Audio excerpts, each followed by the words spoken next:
भिवंडी निजामपुर शहर महानगर पालिका के जनसंपर्क विभाग में अव्यवस्था का माहौल है। विभाग प्रभारी रमेश गोस्वामी अवकाश पर हैं, लेकिन उनकी गैरहाजिरी की कोई आधिकारिक सूचना प्रशासन को नहीं दी गई। स्थापना विभाग को भी इसकी जानकारी नहीं है, जिससे प्रेस नोट जारी करना और पालिका की योजनाओं की जानकारी जनता तक पहुंचाना पूरी तरह ठप हो गया है। पत्रकारों को आरटीआई के माध्यम से भी जवाब नहीं मिल रहा, जिससे प्रशासन की कार्यप्रणाली पर सवाल उठ रहे हैं। अब मांग उठ रही है कि विभाग में जल्द से जल्द सक्षम अधिकारी की नियुक्ति की जाए, ताकि सूचना तंत्र सुचारू हो सके। भिवंडी शहर में एक ही दिन में 3 अपहरण की घटनाओं ने हड़कंप मचा दिया है।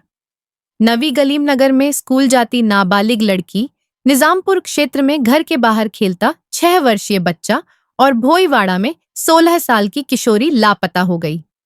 तीनों मामलों में पुलिस ने अज्ञात आरोपियों के खिलाफ अपहरण के केस दर्ज कर जांच शुरू कर दी है।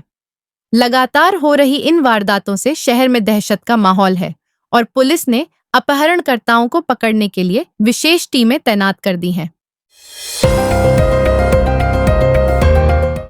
भिवंडी के निजामपुरा में एक युवक पर जानलेवा हमला किया गया, जहां आरोपी वसीम शेख और उसके साथियों ने फिरोज अंसारी पर लाठी डंडों से हमला कर गंभीर रूप से घायल कर दिया।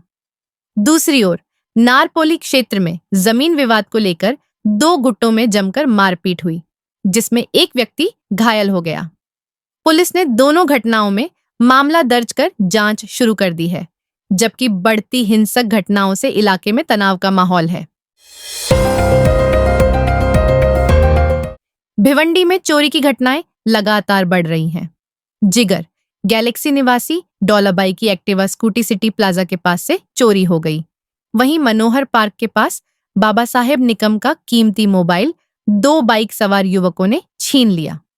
दोनों मामलों में शांतिनगर पुलिस ने अज्ञात चोरों के खिलाफ केस दर्ज कर जांच शुरू कर दी है, जबकि बढ़ती चोरी की वारदातों से नागरिकों में डर का माहौल है।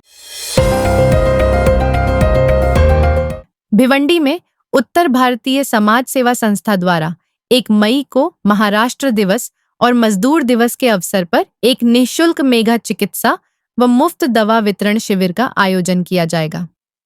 यह शिविर Sister Nivedita English high school and junior college Phengaon में सुबह 10 से दोपहर 3 बजे तक चलेगा, जिसमें ब्लड टेस्ट, ईसीजी, एक्सरे, आंखों की जांच, हार्ट चेकअप सहित कई स्वास्थ्य सेवाएं और मुफ्त दवाइयां उपलब्ध कराई जाएंगी। संस्था अध्यक्ष कृष्ण गोपाल सिंह ने नागरिकों से इस अवसर का लाभ उठाने की अपील की है।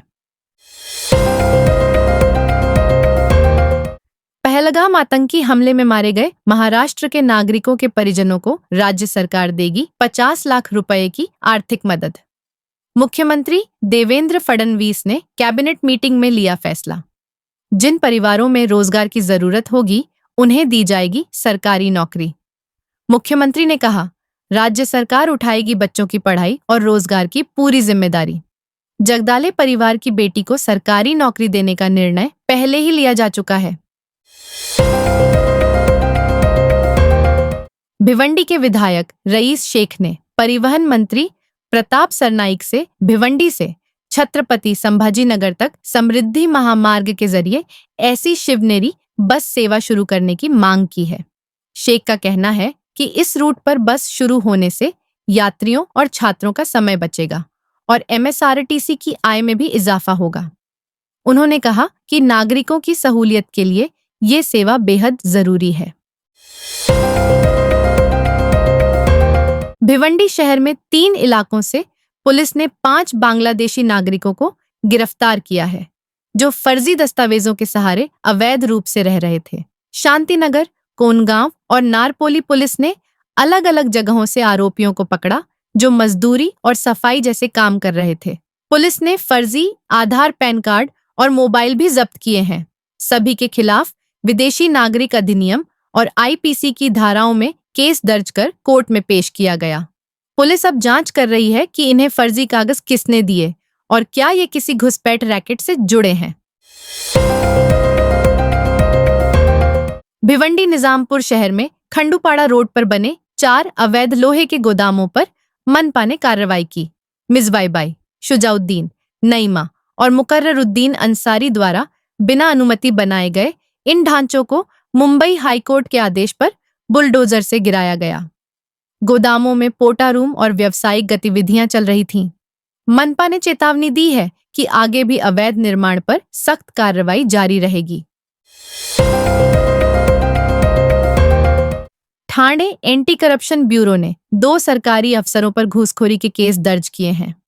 कलवा में तलाटी सिद्धि पाटकर ने 7/12 दस्तावेज के लिए 50,000 की मांग की थी, जबकि भिवंडी में अभियंता प्रमोद जुमले ने ठेकेदार से 2,20,000 की रिश्वत मांगी। जांच के बाद दोनों पर केस दर्ज, पुलिस जांच जारी है।